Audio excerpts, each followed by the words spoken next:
அனைத்திந்திய விவசாய மற்றும் தொழிலாளர்கள் சங்கத்தின் நிறுவன தலைவர் விவசாய மணி என்கிற சுப்பிரமணி அவர்களின் 58வது பிறந்த நாள் விழா சீரும் சிறப்புமாக நடைபெற்றது.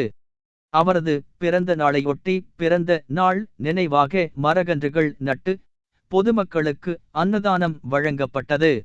இதனை அடுத்து பள்ளிப்பாளையத்தில் சங்க வியாபாரிகள் பிரிவு தலைவர் கணேஷ் தலைமையில் இளைஞரணி தலைவர் பன்னீர் செல்வம் முன்னிலையில் மற்றும் நிர்வாகிகள் பட்டாசு வெடித்து சிறப்பான வரவேற்பு அளித்தனர்.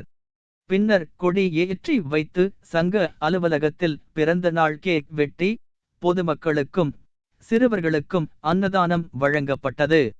பெரியாயிபாளையம் ஜீவா நகரில் அவிநாசி ஒன்றிய தொழிற்சங்க பேரவை செயலாளர் மக்கள் குரல் மகேந்திரன் தலைமையில் குழந்தை விநாயகர் கோவிலில் சிறப்பு பூஜை செய்யப்பட்டது.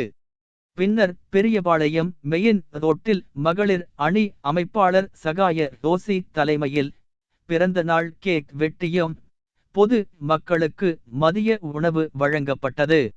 அவிநாசி பேரூராட்சி சங்க நிர்வாகிகள் சார்பில் அரசு மருத்துவமனையில் நோயாளிகளுக்கு பிஸ்கட் மற்றும் பிரெட் வழங்கப்பட்டது. திக்கலூர் ஊராட்சி ஏரிப்பாளையத்தில் மகளிர் அணி அமைப்பாளர் மஞ்சுளா தலைமையில் அங்குள்ள விநாயகர் கோவிலில் சிறப்பு பூஜை செய்தும் கேக் வெட்டி சிறப்பு அன்னதானம் வழங்கப்பட்டது. 15 வேலம்பாளையம் திசோ ஆதரவு இல்ல பள்ளியில் படிக்கும் அனைத்து மாணவர்களுக்கும் வடை பாயாசத்துடன் மதிய உணவு வழங்கப்பட்டது. பின்னர் மாலை 5 மணியளவில் பிரிவே காலனியில் மாநில தலைமை அலுவலகத்தில் பாராட்டு விழா நடைபெற்றது.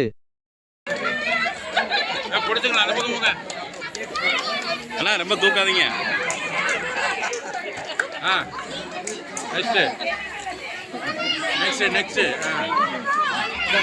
அடுத்து நெக்ஸ்ட்